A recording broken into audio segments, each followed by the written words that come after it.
Yeah. Yeah. Great question. There's no foolproof formula. There's no guarantee that we're going to or not going to trigger someone. Your best is enough. Like you just listening to this episode and maybe taking a couple little tidbits, that's enough, honestly, if that's where you're starting. Right. Ultimately, yes, we have a responsibility to take into account how we're holding space.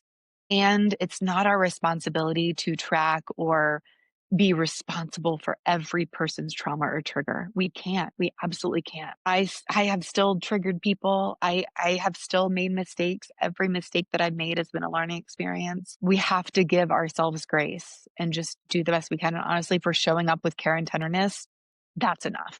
I guarantee folks can feel that. They can feel your care. And that above all is enough. And if, this is speaking to you and you're like, oh, I really do want to learn more and I am feeling intimidated or overwhelmed, you can learn more about this to help you understand these concepts further. There are resources out there to help you, you know, strengthen your toolkit. And ultimately, again, what folks walk in with is their responsibility as well, right? So we can't hold everything for everybody. We have to really hold ourselves with tenderness and care as well.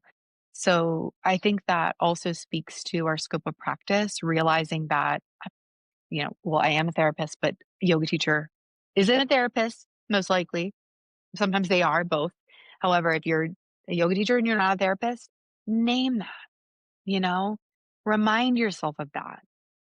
And perhaps if you see someone struggling in your class, you can go up to them after and you can offer them, your care without taking on their story, without feeling like you have to fix, Yeah. without feeling like you have to heal them.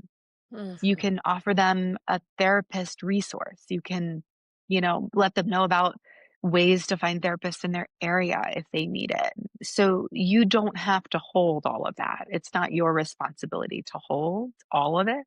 Ultimately, if you're teaching a public yoga class, you're going to have a full gamut of people that come through and you won't know what people are holding.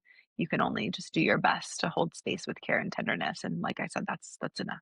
So hopefully that eases some of that intimidation and worry that you're doing great just as you are. Just by listening, just by being here, that's enough.